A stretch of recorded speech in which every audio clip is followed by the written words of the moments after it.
I wanted to jump on here today and I want to talk about artificial intelligence. And the reason I want to do that is because I had a conversation today with a dear friend and we were discussing, some of the things about artificial intelligence and what it can and cannot do. And as I have done quite a bit of studying on AI and what's going on and using it in our business at Swing Point Media, one of the things that I was kind of blown away with was its intellect. And for the first time in human history, uh, we are not the smartest beings on the planet. That's right. The Chat GPT-4, when it was tested for its IQ, it was at 155. Now, to keep that in perspective, Einstein was 165, and the average person out there is like 120, 130.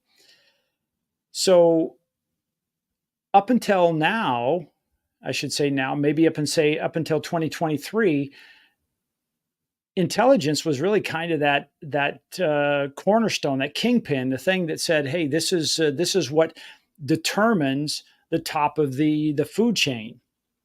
Well, now AI has the ability to think and act and grow just like a human being. And I shouldn't say just like a human being, but similar to what I'm talking about. In other words, it's called a LLM, large language models, and it's learning all the time. And so, we use it a lot for our clients in digital marketing. And the reason I want to step on today is really just I want to talk about the positive aspects of it and how it can be used. In this conversation I was having with a dear friend over coffee, I had to drive into Redlands today, and we were chatting about this, and she was mentioning that she uses it some, but sometimes she doesn't even know what to ask. And I said, well, here's the cool thing about it. I said, sometimes you can ask Chat GPT, what question should you ask to get a certain outcome? Because it's often, sometimes people, when they talk about digital marketing, they're saying, I don't even know what to ask. And I say, well, let me tell you a little bit more about it, and maybe that will help you solve or come up with some questions that you might have after you learn more about it. Well, that's kind of the way artificial intelligence works. It allows you to ask questions, almost to interview it and have an interactive conversation with it.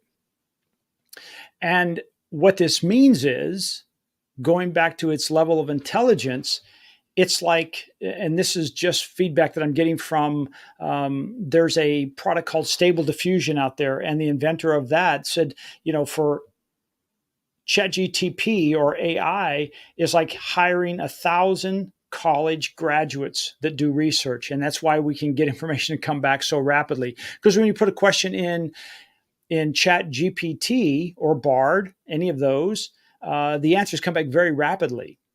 And how does that happen? Well, it's like having 1,000, college students that are graduated on staff giving us an answer. So the answers come back. Now, I want to point out that some of those answers are what they call hallucinations.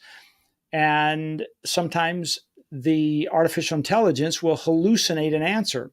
It's no different than if you're having a conversation with somebody, they might make the situation a little more grandiose than it was. And so with that, it's important to look at this information and say, okay, is it accurate? Is it truth? And that's where I think, for right now, you step in as a human, and whatever response you get back, you want to review that and make sure it's accurate. And I know there's been a couple of instances out there from the attorney who turned in his arguments to the court, and they cited a couple of court cases in his submission that didn't even exist. Well, shame on him for not looking over his document. For the most part, we've noticed it does an incredible job, and it just gets better and better and better. Now we use a different system that actually combines 3 different AI models, And so it's connected to the internet where ChatGPT 3.5 is not. It says, hey, we stopped putting information in learning up and through 2021. Well, the three systems that we use, it's current. So it will go out and grab sources and it'll cite that information. And so when we put information, it allows us to go back and check, hey, was this the right link? Does the article actually exist? Here's the thing that can happen. And in this, I'm going to go back to this conversation we had that I said, I went through this process and I asked GPT, I said, could you create a test and grade it for me? And you can tell me what my learning style is. And it said, sure enough. So it spit out about 16 questions. And after that, I took the test and it graded it and it told me what kind of learning style I have. And I said, now that you know my learning style, and if I asked if I wanted to learn something, could you actually create the curriculum? And it said, yes. Now, what does that mean that could happen? Well, imagine a teacher, and this doesn't matter, it doesn't matter what age level, but let's say you have a teacher who is teaching a classroom of 30 students. And those 30 students all have variety of learning styles. And it's up to the teacher to try to create or convey the teaching in such a way that it covers all those learning styles. And unfortunately, some of those students are left behind because they missed the point. Maybe they're visual learners or auditory learners or kinesthetic learners, and that teacher, in their best of their ability, maybe didn't get that across. Well, imagine what this process could do for those kids in school. It could actually give them individualized teaching. It could be as simple as, hey, there's a monitor in front of them, and as the teacher is giving them their lesson, what's showing up on the screen is in their dominant learning style. Well, now what would happen to those kids? Well, let's face it, they would learn faster. They would retain more information. And so there's an opportunity to have individualized teaching in a group classroom. So I think that could help accelerate the learning that we see in our education system. Because, most people, and I'm not saying this, but I'm just echoing it, that, our education system is broken. And this could be something that could happen. So there's another nice benefit of Chat GPT or AI when it comes to individualized learning. The same could be true for things like medicine, individualized medicine. If you think about it, whenever there's a study done on any drug, there's a success and a failure level. And the failure level, there's the percentage of, hey, it didn't work for some people. And so what happens is there comes out, I'm making this really, really simple, but it turns out that there is a standard for this particular dosage or drug, whether it's 1 a day, 2 a day, 3, whatever it is. And that's really for an average. And so some people get better, some people don't get better, some people get worse. But when they do these clinical trials, they say, what's the tolerance for not getting better or getting worse? And if it passes that, it's okay.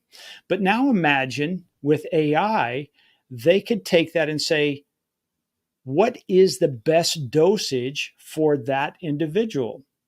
And again, this is now getting past my knowledge level, but I guess I could ask ChatGPT. It may be something to do with their blood tests or other tests that are run, and that's fed back into artificial intelligence. And it says, based on that situation, this person should have this dosage.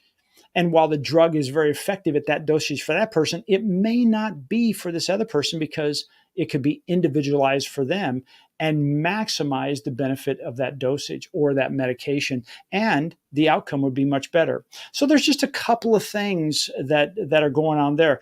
Now, from a standpoint of creating or using it from a marketing standpoint, and this is the fun part because I get to do this every day, is let's say, for instance, you're a company, you don't have a lead magnet. There's nothing out there that's attracting new leads where you can actually prompt it. In other words, put in information into Chat GPT and say, create a lead magnet based on this criteria, and it'll spit out a lead magnet.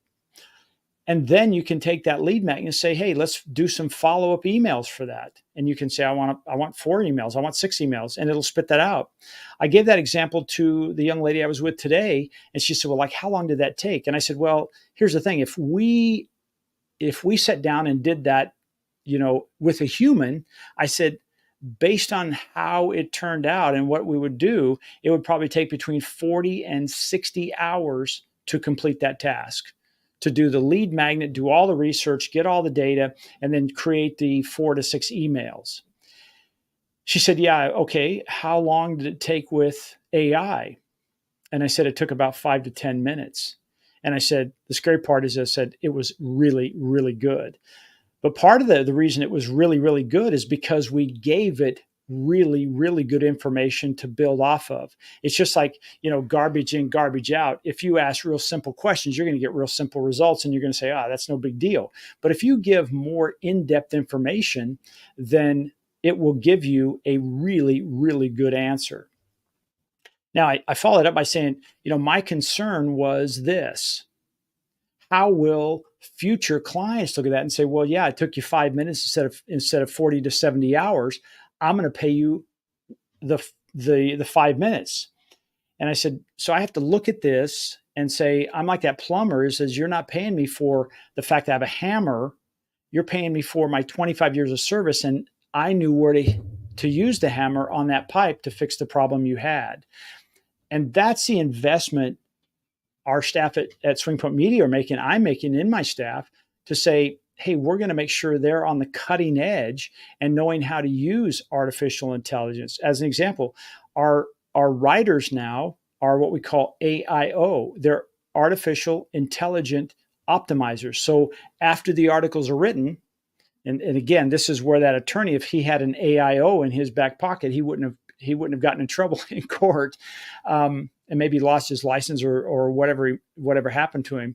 But I said, our writers have now turned into AIOs, and so when our combination of 3 artificial intelligence writes an article, then they go back and they make sure it reads and writes, or reads as if a human had written it. They make sure all the grammar, they make sure the sentence structure, the keywords, all of that is in place before it ever goes on our client's website. That's just another great piece. Now, the cool part about this is we can now generate this at scale, where maybe 1 article a week, because the amount of time it took, 3 or 4 days, now it's a fraction of that time, and the quality is very high. We haven't gotten into using things like Dolly or Midjourney. If you're not familiar with that, those are AI programs that create images. We haven't quite gotten there yet. And part of it probably is refining the language that we use to get the image results we want. Now, I'm excited about, there's an AI image with the Adobe suite called Firefly. And I like that. It seems like it's a little bit more intuitive, and it's not as difficult for me to use and easier to get into than something like Midjourney. Dolly is part of the Chat GPT platform, so it's right there to be used. And I really haven't dug into that much, just because we still have graphic artists, and we still use other platforms to build our images. But it doesn't mean we're not going to do that. I can kind of see when we're done with an article that will then ask Chat GPT or whatever platform we're using, hey, what images would you recommend to support this article, and what prompts should we write to get those results? And I suspect it's just a matter of doing just what I said, because that kind of popped in my head right now. I was like, yeah, why aren't we doing that? That would make sense. And then go to one of those platforms and spit that out. It just keeps evolving. The reason I bring this up today is, hey, should we use AI or should we not use AI? Well, if you have access to a faster car versus a horse, you should use it. I think there's definitely benefit in that. Some people are going to say, "Hey, you know what? I'm too old. I'm about ready to retire. I'm not going to mess with that." I think you should still understand it, but you have that option to step away. But if you're still conducting business, I think you should understand, hey, what capabilities does it have, which really are only limited by our imagination, and can I use it to do what I do better? Because here I think is what's going to happen. I'm going to go back to the gentleman who created the program I mentioned earlier, Stable Diffusion, and he said, in his words, he said, in the next 3 to 5 years, there will be no jobs for programmers. Now think about that.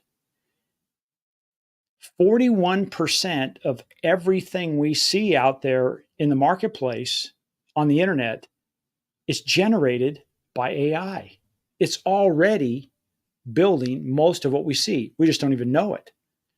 And if you go to Chat GPT and you ask it to write a code for something, it will spit it out. And it may take some extra tweaking here and there, but it gets better and better and better all the time. So what does that mean? Well, it means now if those coders who could lose their job in 3 to 5 years learned how to use AI, or let's say they started leveraging, I'm not going to say they don't know how to use it, but they started using it more and more, they are more equipped. They have the horse and the fast car, and they can do both. So I'd recommend that you do both. That's what we decided to do. Maybe I guess it's probably been 12 to 15 months ago we started playing around with it and seeing its capabilities when we started creating articles. And at first, it was terrible. It really was. It was really bad. But in a very short period of time, it evolved into quite a machine. And I don't even say a machine; it's into quite a partner in what we create. So I just wanted to hop on today and share that with you. I thought it was very valuable. I thought it was one of those things where, it kind of makes you think: should I use it or should I not? And if you're not using it, go check it out. You can go to opensource.ai and you can set up a free account. It's called Chat GPT, and it's 3.5. Sorry, hit the mic there. 3.5. And you can check it out. I'd recommend you get out there and try that. And again, when you don't know what questions to ask it. Say, hey, I'm thinking about doing X, Y, and Z. What questions should I ask to help me achieve that? And you'll be surprised what happens. All right. Thanks again for joining. My name is Jeff Harrison of Swing Point Media. If you have any more questions or you would like to learn more about AI and how to help you use it in your local business marketing, check us out. We're at swingpointmedia.com, and you can get a hold of me at jeff@swingpointmedia.com.